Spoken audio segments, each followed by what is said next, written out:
Hello guys, ನಾನು ನಿಮ್ಮ Hari. Welcome back to Hari blog. ಇವತ್ತು ಮಾತಾಡಕ್ ಬಂದಿರೋ ವಿಷಯ ಏನಂದ್ರೆ, ನಮ್ RCB WPL ಆಪ್ಷನ್ ಅಲ್ಲಿ RCB ಮಾಡ್ಬೇಕಾಗಿರೋ ಟಾರ್ಗೆಟ್ಸ್, RCB ಏನ್ ಮಾಡಿದ್ರೆ ನಾವ್ ಇನ್ನೊಂದ್ ಸೀಸನ್ ವಿನ್ ಆಗ್ಬೋದು ಅಂತ ನೋಡೋಣ. ಬನ್ನಿ ಗೈಸ್ ಇವತ್ತಿನ ಬ್ಲಾಗ್ ನ ಸ್ಟಾರ್ಟ್ ಮಾಡೋಣ. ಗಾಯ್ಸ್, ಫಸ್ಟ್ ಆಫ್ ಆಲ್ ನಮ್ಮ ಟೀಮ್ ನಲ್ಲಿ ಮಾಡಿರೋ ರಿಟೆನ್ಷನ್ಸ್ ಬಗ್ಗೆ ನೋಡೋಣ. ನಮ್ಮ ಟೀಮ್ ನಲ್ಲಿ ಓಪನರ್ ಆಗಿ ಸ್ಮೃತಿ ಮರಣ ಆರ್ಡರ್ ಬ್ಯಾಟರ್ ಆದಂತ ಎಲಿಸ್ ಪೆರಿ ಅವ್ರನ್ನ ಹಾಗೂ ನಮ್ಮ ಎಕ್ಸ್ಪ್ಲೋಸಿವ್ ವಿಕೆಟ್ ಕೀಪರ್ ಬ್ಯಾಟರ್ ಆದಂತ ರಿಚಾ ಘೋಷ್ ಅವರನ್ನು ರಿಟೈನ್ ಮಾಡಿದ್ದಾರೆ. ಹಾಗೂ ನಮ್ಮ ಟೀಮ್ ನ ಸಾಲಿಡ್ ಸ್ಪಿನ್ನರ್ ಆದಂತ ಶ್ರೇಯಾಂಕ ಪಟೇಲ್ ಅವರನ್ನು ರಿಟೈನ್ ಮಾಡಿದ್ದಾರೆ. ಹಾಗೂ ನಮ್ಮ ಹತ್ರ 6.15 CR ಇದೆ. ಮತ್ತೆ ನಾವು ಥರ್ಡ್ ಹೈಯೆಸ್ಟ್ ಟೀಮ್ ಆಗಿರ್ತೀವಿ ಆಕ್ಷನ್ ಗೆ ಎಂಟರ್ ಆಗಕ್ಕೆ. ಓಕೆ ಗೈಸ್, ಈಗ ನಮ್ ಟೀಮ್ ಬೇಕಾಗಿರೋ ಸ್ಪಾಟ್ಸ್ ಏನೇನು ಅಂತ ತಿಳ್ಕೊಳ್ಳೋಣ. ನಮ್ಗೆ ಒಂದು ಓಪನರ್ ಬೇಕಾಗಿದೆ, ಹಾಗೂ ಸಾಲಿಡ್ ಮಿಡಿಲ್ ಆರ್ಡರ್ ಬ್ಯಾಟ್ಸರ್ ಬೇಕಾಗಿದೆ, ಒಂದು ಸಾಲಿಡ್ ಫಿನಿಶರ್ ಬೇಕಾಗಿದೆ ರಿಚಾ ಜೊತೆಗೆ ಫಿನಿಶ್ ಮಾಡಕ್ಕೆ, ಹಾಗೂ ಒಂದ್ ಸ್ಪಿನ್ನರ್ ಬೇಕಿದೆ ಶ್ರೇಯಾಂಕ ಜೊತೆ ಆಪರೇಟ್ ಮಾಡಕ್ಕೆ. ಮತ್ತೆ ನಮ್ಗೆ 3 ಸಾಲಿಡ್ ಪೇಸ್ ಬೌಲರ್ಸ್ ಬೇಕಾಗಿದೆ. ಇದು ನಮ್ ಪ್ಲೇಯಿಂಗ್ 11 ಫಿಲ್ ಮಾಡಕ್ಕೆ ಬೇಕಾಗಿರೋ ಸ್ಪಾಟ್ ಗಳು.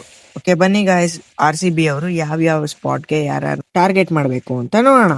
ಗೈಸ್, ಓಪನಿಂಗ್ ಸ್ಲಾಟ್ಸ್ ಅಲ್ಲಿ ನಾನು 5 ಪ್ಲೇಯರ್ಸ್ ನ ಪಿಕ್ ಮಾಡಿದ್ದೀನಿ. ಫಸ್ಟ್ ಪ್ಲೇಯರ್ ಬಂದು ಆಸ್ಟ್ರೇಲಿಯಾ ಟೀಮ್ ನ ಫೈರಿ ಓಪನರ್ ಆದಂತ ಮೆಗ್ಲಾನಿಂಗ್ ಅವರು, ಹಾಗೂ ಇನ್ನೊಂದು ಫೈರಿ ಓಪನರ್ ಆದಂತ ಜಾರ್ಜಿಯಾ ಓಲ್ವ್ ಅವರು. South Africa right hand batter ಆದ ಲಾರಾ ಉಲ್ವಾರ್ಡ್ ಅವರು. ಇಲ್ಲ, ನಮ್ ಇಂಡಿಯನ್ ರೈಟ್ ಹ್ಯಾಂಡ್ ಪ್ಲೇಯರ್ ಆದಂತ ಹಾರ್ಲಿನ್ ಡಿಯೋವ್ ಅವರು. ಹಾಗೂ ಇನ್ನೊಂದು ಆಸ್ಟ್ರಿಯಾ ಲೆಫ್ಟ್ ಹ್ಯಾಂಡ್ ಬ್ಯಾಟರ್ ಆದಂತ ಲಿಚ್ ಫೀಲ್ಡ್ ಅವರು ಟಾರ್ಗೆಟ್ ಮಾಡ್ಬೇಕು ಅಂತ ಅನ್ಕೊಂತಿದೀನಿ. ನಾನಂತೂ ರೈಟ್ ಲೆಫ್ಟ್ ಕಾಂಬಿನೇಷನ್ ಪ್ರಿಫರ್ ಮಾಡ್ತೀನಿ. ಮತ್ತೆ ನಂಬರ್ 3 ಅಲ್ಲಿ ನಮ್ಮ ಎಲಿಸ್ ಪೆರಿ ಅವರು ಇರ್ತಾರೆ. ಸೊ ದಟ್ ನಾವು ಈಗ 4th and 5th ಸ್ಪಾಟ್ ನ ಫಿಲ್ ಮಾಡ್ಬೇಕಾಗಿದೆ. ನಾನು 4th ಪ್ಲೇಸ್ ಗಂತೂ ಒಂದು ಸಾಲಿಡ್ ಮಿಡಿಲ್ ಆರ್ಡರ್ ಬ್ಯಾಟರ್ ನ ಪ್ರಿಫರ್ ಮಾಡ್ತೀನಿ. ನಾನಂತೂ ಹೆನ್ರಿ ಅವ್ರನ್ನ, ಹಾಗೂ ಡಿಕ್ ಲಾರ್ಕ್, ಹಾಗೂ ರಯಾನ್ ಮತ್ತೆ ಮೆಗ್ರಾರ್ ಅವ್ರನ್ನ ಚೂಸ್ ಮಾಡ್ತೀನಿ. ಹಾಗೂ ಯಂಗ್ಸ್ಟರ್ ಆದಂತ ದಿಯಾ ಯಾದವ್ ನ ಚೂಸ್ ಮಾಡ್ತೀನಿ. ಮತ್ತೆ ನಮ್ ಆಲ್ರೌಂಡರ್ ಸ್ಪಾಟ್ಸ್ ಅಲ್ಲಿ ನೋಡೋದಾದ್ರೆ ರೈಟ್ ಆರ್ಮ್ ಮೀಡಿಯಂ ಪೇಸರ್ ಹಾಗೂ ರೈಟ್ ಹ್ಯಾಂಡ್ ಬ್ಯಾಟರ್ ಆದಂತ ಪೂಜಾ ವಸ್ತ್ರಕರ್ ಅವ್ರನ್ನ ನೋಡ್ತೀನಿ. ಅವರು ಸಿಕ್ಲಿಲ್ಲ ಅಂದ್ರೆ ಲಾಸ್ಟ್ ಸೀಸನ್ ಸೈಕಾಗ್ ಪರ್ಫಾರ್ಮ್ ಮಾಡಿದ್ದಂತ ಸೋಫಿ ಎಕಲ್ಸ್ಟನ್ ನ ಪ್ರಿಫರ್ ಮಾಡ್ತೀನಿ. ಹಾಗೂ ಕರ್ನಾಟಕ ಪ್ಲೇಯರ್ ಆದಂತ ದಿವ್ಯಾ ಅವ್ರನ್ನ ಚೂಸ್ ಮಾಡ್ತೀನಿ.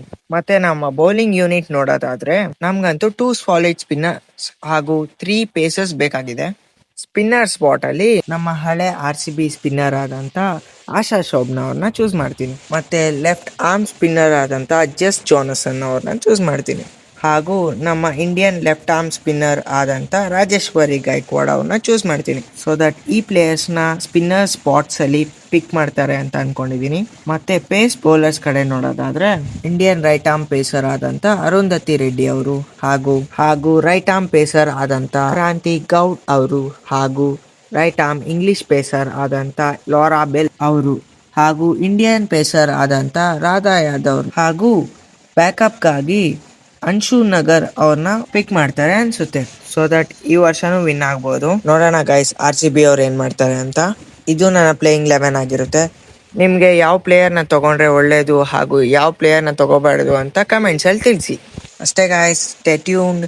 ಇದೇ ತರ ಕ್ರಿಕೆಟಿಂಗ್ ಇನ್ಫಾರ್ಮೇಶನ್ ಗಾಗಿ ಕೆಳಗಡೆ ಇರೋ ಸಬ್ಸ್ಕ್ರೈಬ್ ಬಟನ್ ನ ಪ್ರೆಸ್ ಮಾಡಿ.